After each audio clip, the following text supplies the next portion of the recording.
ओम electronic PCB repair centre में आपका स्वागत है। आज हम SMPS पावर सप्लाई के बारे में जानकारी देंगे। ये सप्लाई अगर आप इलेक्ट्रॉनिक में सीख गए तो आप समझ लो कि 50% आप इलेक्ट्रॉनिक का काम कर सकते हैं, क्योंकि अधिकतर 50% जो है सप्लाई का ही फॉल्ट आता है।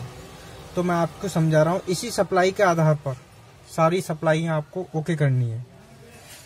तो आप ठीक से समझें, ये हमारा लाइन और न्यूट्रल, यहाँ से लाइन और न्यूट्रल जाती है। जो हमारा BDR लगा हुआ है, एक कैपेसिटर लगा हुआ है, फिर लाइन फिल्टर लगने के बाद 4 डायोड लगे हुए होते हैं। उसके बाद ये ब्रिज रेक्टिफायर के बाद एक हमारा कैपेसिटर होता है। इस प्रकार से हमारी जो है पॉजिटिव ये आ गई, निगेटिव हमारी ये आ गई। तो इस प्रकार से जो हमारी जो है प्राइमरी ट्रांसफार्मर की प्राइमरी होती है, तो प्राइमरी और एक तरफ होती है सेकेंडरी। तो प्राइमरी में क्या होता है, सबसे पहली बार जब हमारी सप्लाई स्टार्ट होती है तो ये जो है ये हमारी जो IC होती है ये है AP8022। तो मैं इसके बारे में बता रहा हूँ, मगर ये IC में समझिए, इसकी जगह पर कोई भी IC हो, हमें इससे कोई मतलब नहीं था। ये जो है ग्राउंड से स्विचिंग कराता है। ये हमारी ग्राउंड रही, 1 और 2 नंबर इसकी ग्राउंड है, 3 नंबर हमारी फीडबैक है, 4 नंबर VCC है, 5, 6, 7 और 8 इसकी जो है 320 वोल्ट है, 300 वोल्ट DC है। अब ये किस प्रकार वर्क करती है मैं आपको बता रहा हूँ। जब पहली बार हमारी जब सप्लाई आती है तो पहली बार हमारी जो क्रॉस होती है, तो क्या होता है कि यहाँ पे जो हमारा जो कैपेसिटर है, यहाँ से हमारी एक बार सप्लाई बनती है 12 से 18 वोल्ट। तो बनने के बाद ये हमारा चार्ज हो जाता है। तो उस दौरान ये हमारी IC ये डिले करके चार्ज होने के बाद ये जो हमारी IC इसे BCC दे देगी। उसके बाद ये ऑपरेट हो जाएगी। ऑपरेट होने के बाद क्या होता है कि इसमें इधर से हमारी सारी सप्लाइयाँ बन जाएंगी, और जो है उसके जरिए 3.3 वोल्ट के द्वारा हमारा जो रेफरेंस सेट होता है। रेफरेंस सेट होने के बाद क्या होता है, कपलर हमारा जो है इधर जो है बता देता है, इस IC को बता देता है कि उधर हमारी सप्लाई बन गई। उस हिसाब से फिर के ये क्या करता है, 4 नंबर से लेके 3 नंबर से हमारी जो पिन नंबर 3 पर फीडबैक आ जाता है इसका। तो इस प्रकार से ये कार्य करती है। अब मैं समझा देता हूँ आपको। ये जो है डायोड और ये एक रेजिस्टेंस और PF किस प्रकार लगा हुआ है। इसमें क्या होता है कि हमारी जब यहाँ पे पॉजिटिव आती है, जिस समय पे हमारी IC काम नहीं कर रही होती है, तो उस समय पे यहाँ पॉजिटिव आ जाती है। तो पॉजिटिव क्या होती है, पॉजिटिव आने के बाद इस डायोड के द्वारा और रेजिस्टेंस के द्वारा फिर वापस चली जाती है।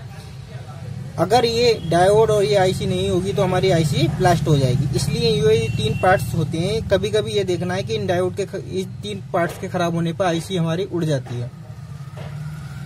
तो ये आपको ध्यान से देखना है। ये जो है हमारा जो है फीडबैक का वो रिवर्स वाइज काम करता है, क्योंकि यहाँ से सप्लाई आती है, बैक में ही चली जाती है। इस IC का क्या होता है कि हमारी जो ग्राउंड से स्विचिंग करती है, ग्राउंड पॉजिटिव इस तरीके से स्विचिंग करके हमारी जो सप्लाई आउट कर देती है। अब क्या होता है कि ये हमारी सारी सप्लाइयाँ आउट कर देती है। आउट होने के बाद क्या होता है कि यहाँ पे हमारी जो 3.3 वोल्ट से रेफरेंस सेट होता है हमारा। ये हमारी 620 ओम की और 1.2 की। तो हमारी ये TL43 बन के पिन नंबर 1 पर रेफरेंस दे दिया जाता है 2.5 वोल्ट का। और पिन नंबर 2 इसकी ग्राउंड होती है। पिन नंबर 3 हमारी जो है इसकी ग्राउंड आउट कर देती है। ये जो है हमारा कैथोड है कपलर का, और ये जो है एनोड है। यह BCC सप्लाई हमारी जो है 2.2 उनकी। आपको एक चीज देखनी है, इसके जो रेफरेंस सेट होता है तो आपको 3 रेजिस्टेंस अवश्य मिलेंगी, 3 रेजिस्टेंस अवश्य मिलेंगी आपको। कहीं भी देखोगे आप 2 रेजिस्टेंस रेफरेंस की और एक हमारी जो है ऑटो कपलर की पिन नंबर 1 पर जो जाएगी रेजिस्टेंस। 3 रेजिस्टेंस आपको चेक करनी है, ये आपको ध्यान रखना है। फिर क्या होता है कि हमारा BCC यहाँ पर होती है 5 वोल्ट, BCC हमारी होती है 5 वोल्ट। फिर क्या होता है कि यहाँ पर जब BCC होती है तो BCC ग्राउंड यहाँ से मिल जाता है, तो हमारे यहाँ पर 1.1 वोल्ट 1.1 वोल्ट बन जाता है। 1.1 वोल्ट होने के बाद क्या होता है कि यहाँ पे हमारी जो है इस समय पे डायोड से हमारी सप्लाई पिन नंबर 4 पे आई हुई होती है रेजिस्टेंस के द्वारा। ये तो ये जो है फीडबैक के तौर पर यहाँ से स्विचिंग करके पिन नंबर 3 से पिन नंबर 3 पर ही चली जाती है। पिन नंबर 3 पर ही चली जाती है। तो इसी प्रकार स्विचिंग करती रहती है। अगर हमारे वोल्टेज बढ़ जाते हैं तो ये जो है हमारा रेफरेंस जो सेट होता है, ये वोल्टेज बढ़ने के कारण ये जो है इस आईसी को बता देता है, तो ये अपनी स्विचिंग कम कर लेती है। तो इसी प्रकार जो इस प्रक्रिया चलती रहती है इसकी। अब मैं तुम्हें एक तरकीब बता रहा हूँ कि अगर क्या होता है कि कभी कभी हमारे वोल्टेज ज्यादा बढ़ जाती है, तो उससे जो है उस समय पे जो हमारी ये वाला सेक्शन हम चेक नहीं कर पाते हैं। ये वोल्टेज बढ़े हुए होते हैं तो इतने टाइम नहीं दे पाते कि हम कैसे चेक करें। तो इसकी आपको मैं एक तरकीब बता दे रहा हूँ। क्या करना है कि आप वेरिएबल सप्लाई बनाने के बाद आप यहाँ पे 3.3 वोल्ट दें, इस सप्लाई को ऑन नहीं करें। 3.3 वोल्ट देने के बाद क्या करना है आपको, यहाँ पे जो 1.2 वोल्ट चेक कर लें।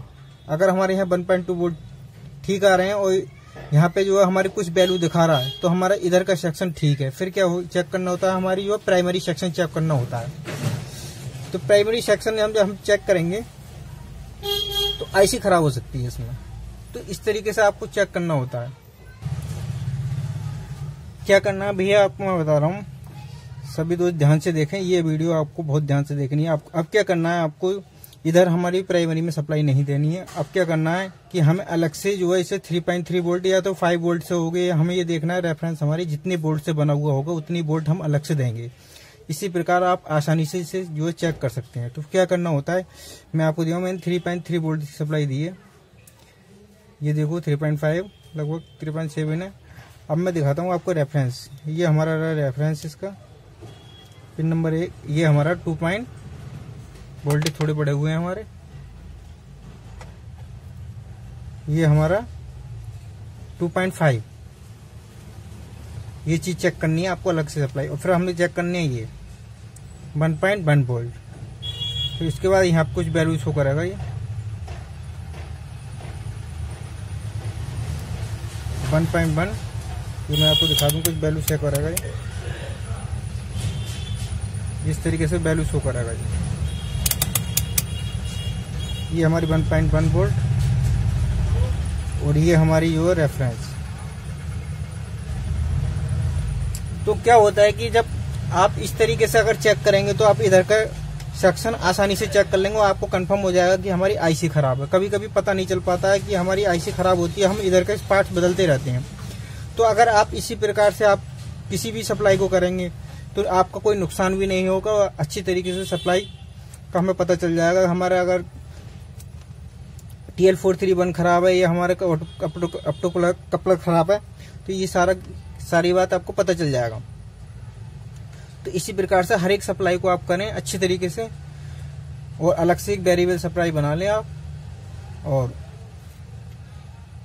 अच्छी वीडियो पाने के लिए आप चैनल को सब्सक्राइब करें, लाइक करें। और वीडियो देखने के लिए धन्यवाद। जय हिंद, जय भारत।